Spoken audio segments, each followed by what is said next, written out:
Pero nagulat ako eh, akala ko walang tao nung... Hello, good morning, I'm Tatanong. Ang MMM Philippines ay may sinasagawang isang nationwide challenge na kung saan magpapaalaala sa atin ang kahalagahan ng pagbibigayan na walang hinihintay na kapalit. Kaya, tara na, samahan niyo ako sa challenge na ito.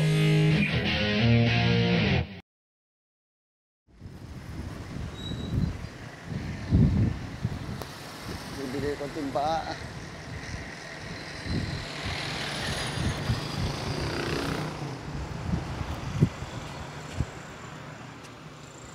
Mabibigay ko na, walang tao. Kabibigay ko lang nung timba ng MMM.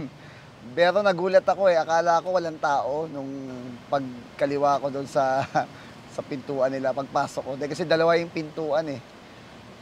Pagtingin mo muna, di parang dingding, tapos nilagay ko doon sa isa pang pinto.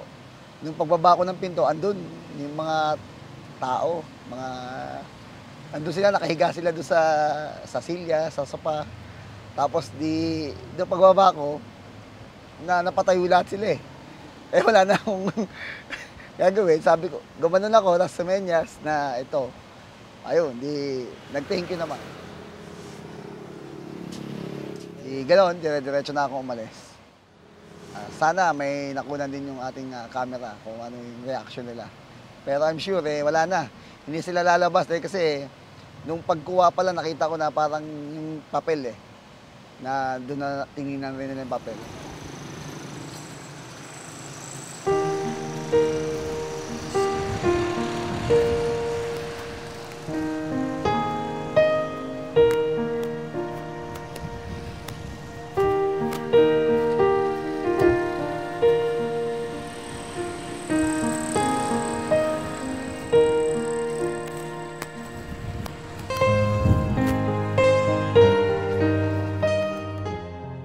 Kaya ngayon, challenge ko mga kasamahan kong guiders na si Damaso del Rosario, Lolita Arsadon, Maide Gallego, Jerry Villa, at Melvin Mendoza. Sana ipagpatuloy natin itong challenge na to. Okay lang po. Maraming salamat. Maraming salamat.